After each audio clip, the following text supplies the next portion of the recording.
Hello guys, welcome back. So today's subject is about computer organization and architecture, and the topic is about buses.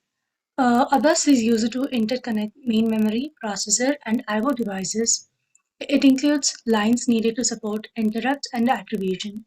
So its primary function is to provide a communication path for transfer of data. Bus protocol is a set of rules that govern the behavior of various devices connected to the buses. So, a bus protocol specifies parameters such as asserting control signals, timing of placing information on bus, rate of data transfer. A typical bus consists of three sets of lines.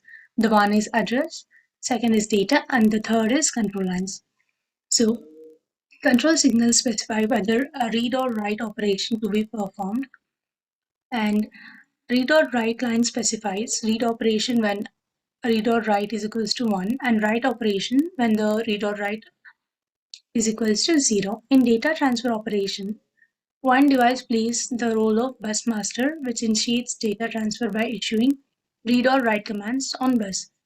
Device addressed by master is referred to as slave, and timing of data transfer over a bus is classified into two types. The first is synchronous and the second is asynchronous.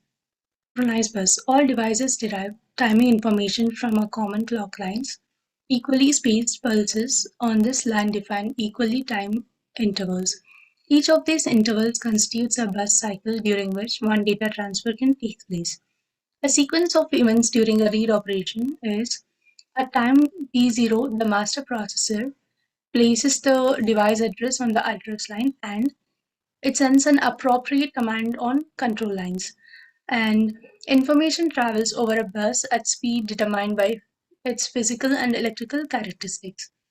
Clock pulse width T1 to T0 must be long than the maximum propagation delay between two devices connected to bus. Information on buses is unreliable during the period T0 to T1 because signals are changing state. Slave places requested input data on data lines at time T1. At end of the clock, master drops data on data lines input its input buffer. For data to be loaded correctly into any storage device, data must be available at input of that device for a period greater than the setup of the time devices.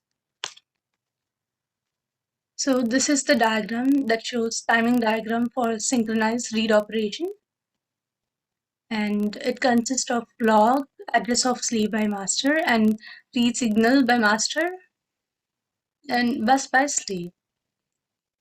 So asynchronous bus. This method uses handshake signals between master and slave coordinating data transfers. So there are two control lines, master ready and slave ready. So the master ready is to indicate that master is ready for the transaction, and the slave ready is to indicate that slave is ready to respond. And the read operation proceeds as follows. At T0, master places address and command information on bus. All devices on bus begin to decode this information. At T1, the master sets MR signal to 1 to inform all the devices that address and command information is ready. And at T2, selected slave performs required input operations and sets SR signal to 1. And at T3, SR signal arrives at master indicating that input data are available on bus queue. At T4, master removes address and command information from the bus. And at T5, when device interfere receives the 1 to 0 transaction of MR signal, it removes data and SR signal from the bus. This completes the input transfer. And this is the diagram of the asynchronized one.